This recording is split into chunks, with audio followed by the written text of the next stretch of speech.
Hey guys, welcome back to Thunderdome Homestead from the real homestead this morning. If you can't tell from the rooster. Hope you guys have been well. I hope you guys had a good holiday weekend. I hope you celebrated it for the reasons it was meant to be celebrated.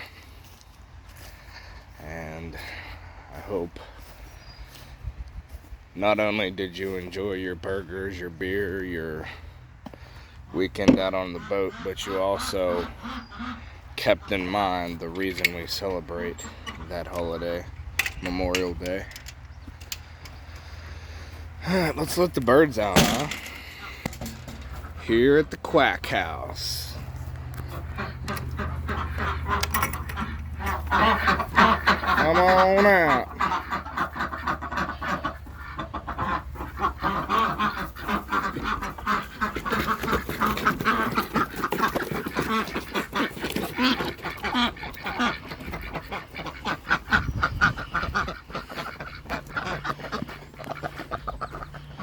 And the Coupe de Ville.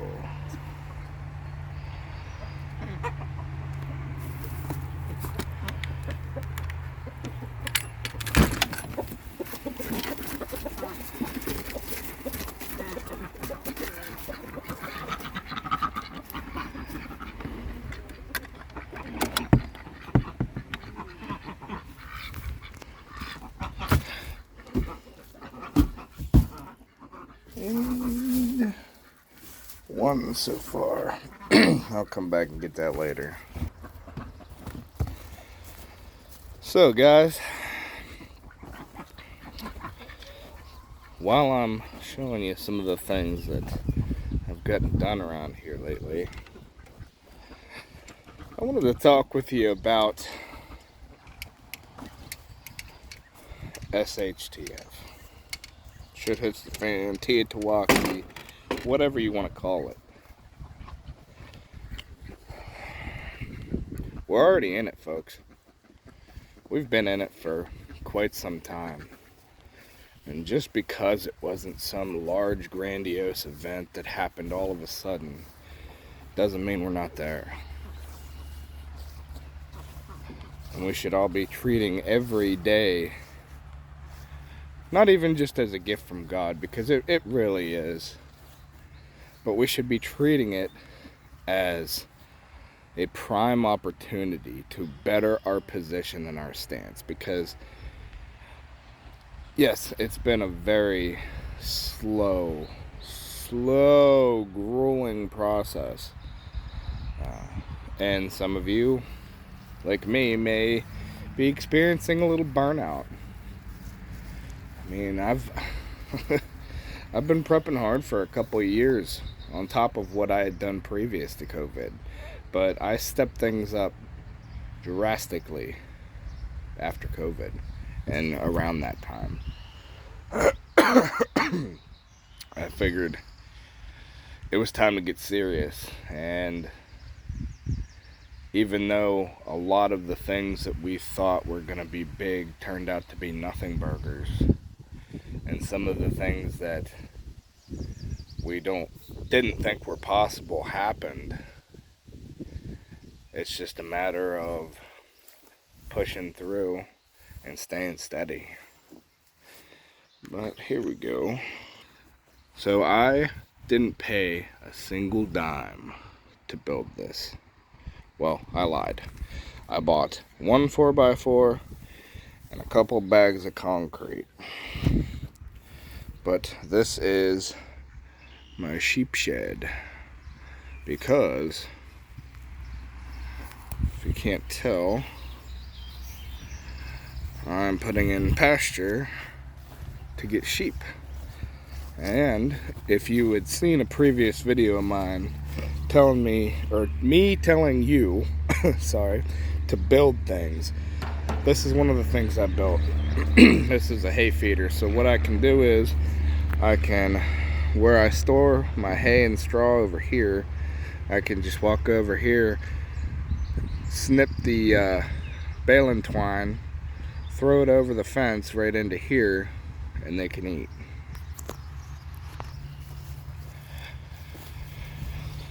But back to the main topic today. Yes, things are going slower than all of us thought they would. And I think in some ways that's intentional. It's meant to wear us down and get us to the point to where we're tired, we're burnt out. And there's no, sorry, I just got a phone call. There's no fight left in us. And here, I'll show you this. Had a tree fall right here. I'd say early winter, late fall.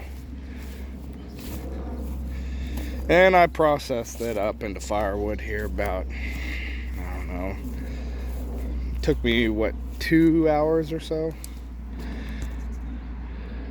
But yes, this tree fell, and it seems pretty happy about it. Little smiley face on the log there. But today, I'm going to go ahead and run that through the log splitter and get it stacked up in a woodshed. And ironically, that woodshed I built was the perfect size for 1 year's or 1 winter's worth of firewood. So that worked out nicely. And as you can see here, all the fruit trees came back nicely. And the apples here even got little apples on them. I'll show you.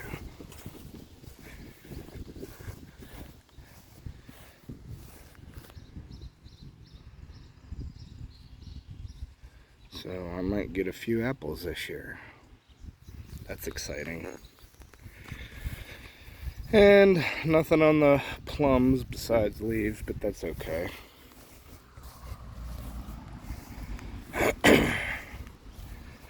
Guys, I would certainly be doing everything you can right now. Whether that's homesteading, whether that's firearms training, practice, medical training, learning to grow food, and I don't care where you live, I'm going to recommend that to you. Even if it's a pot on your apartment balcony, you know, there's a certain nuance to growing food that you just can't get without that hands-on automaticity. Once you get that experience under your fingers, you're a lot more likely to succeed. And here's the berries. I don't know if you guys remember here the cage I built around them to keep the birds out, because if any of you grow berries, you know the second they turn ripe, you say, I'm gonna go pick them tomorrow because they'll be just perfectly ripe tomorrow. You walk out the next day, they're gone. Birds got them. But these, and yes, I know this area needs cleaned up really bad. I'm getting to it. But there's a ton of berries. And I got 12 plants here, so this one's got some berries on it. And all of these have a little bit here and there. But yeah.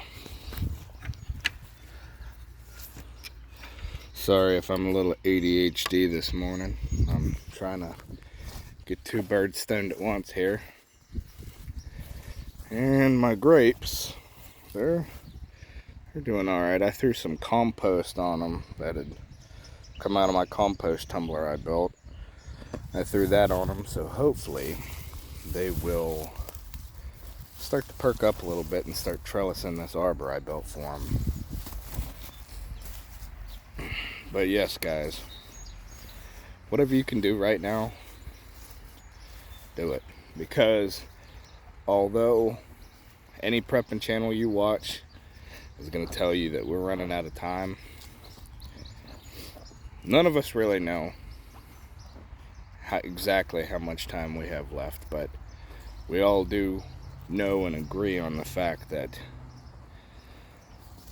the time to prepare for a lot of people is already gone. A lot of people can't afford to do it anymore. They can't afford that extra bag of rice and beans. They can't afford another box of ammo right now because they're just struggling to stay alive. And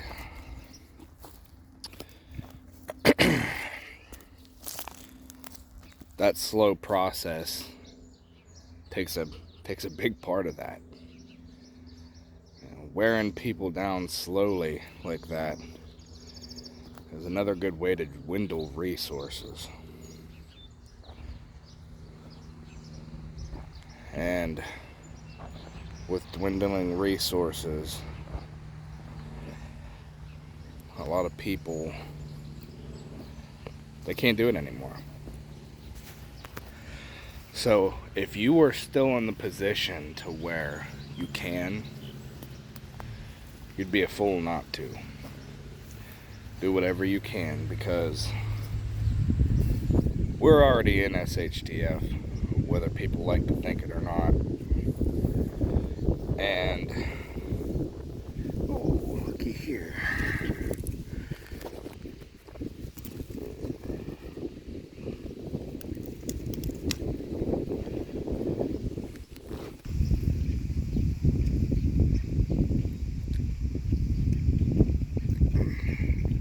Thousand times better than store-bought.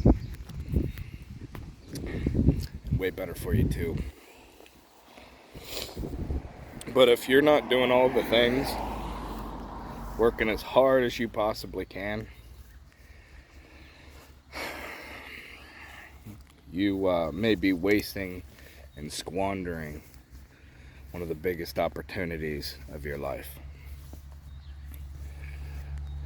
And I didn't think I was gonna be putting a garden in up this year in here, but I'm gonna be expanding this probably out to there. And I am lucky to have some good friends, good MAG members here that are gonna be willing to upkeep a lot of this for me. Because me going back and forth sometimes hinders my ability to forward progress and keep a good maintenance on things. And then when I'm here, I spend every second working hard, trying to get things back up to where I left them the previous time. And also make a little extra progress on top of that. So I don't get much downtime here. And that's, I think, the crux of what I'm trying to tell you is, if you got downtime, even if you don't have funds, if you don't have the money, you can still spend it learning something, practicing something. Dry fire drills don't cost a single penny.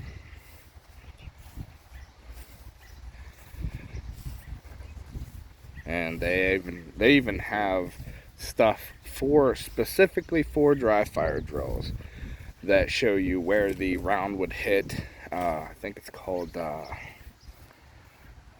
don't remember, aim something, I don't know. There's products out there that use your phone and a little target thing, and there's a laser thing you put inside the chamber of whatever caliber pistol you have, and it shoots like a small laser at the target, and your phone picks it up and it tells you where it is, aim score or something. I don't recall. But guys, here at the end of the day, you can be doing something regardless of your position to improve your position. But I think the time for that is drawing down to a close. Especially if you're referring to actual preps. And those of you who might come out and say, oh, well, you know, I'm still doing pretty good financially. Great, that's awesome. You're the minority. Don't squander that away. Because if you have an opportunity to do something a couple years from now, we're fully into it, and you would look back at this time and kick yourself every day. Oh, allergies. Speaking of kicking, allergies are kicking my ass. But you don't want to be that guy or gal, whatever, that's kicking yourself because you could have done something now and chose not to. That the reason you're in a precarious situation is because you didn't do something now. Anyhow, yeah. Are we in SHTF? Yup. We've been in it for a while now. Question is, what are you going to do about it? Alright guys, do me a favor. Like, share, subscribe, and I'll talk to you later.